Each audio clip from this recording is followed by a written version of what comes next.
Please please please আমার সোনা বাবা মা ভাই বোনে বন্ধু বান্ধব কাকিমা জেঠিমা খুড়িমা সবাইকে আমার শত কোটি প্রণাম। ভগবানের কাছে সর্বদা প্রার্থনা করি তোমরা ভালো থাকো, সুস্থ থাকো, আর তোমরাও সর্বদা শরীরের যত্ন রাখো।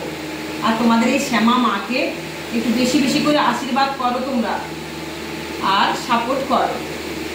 চ্যানেলটাকে সাবস্ক্রাইব করে রাখো, লাইক করো, কমেন্টের মাধ্যমে তোমাদের মতামত জানাও। আমি এসছি এই কলিযুগে, ভগবান আমাকে মানুষ হয়ে জন্ম দিয়ে পাঠিয়েছে মানুষের মতন কিছু করে যাবার জন্য।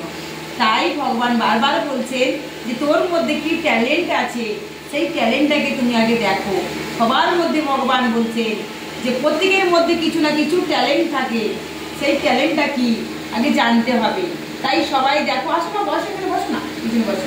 তাই সবাইকে বলবো যে মানুষ হয়ে জন্ম হয়ে মানুষের উপকার করতে শেখো, ভগবানের ভক্তিতে ডুবে যেতে শেখো, এবং সংসার হলো বড় ধর্ম, কর্ম হলো বড় ধর্ম। ঠিক বলেছি মা?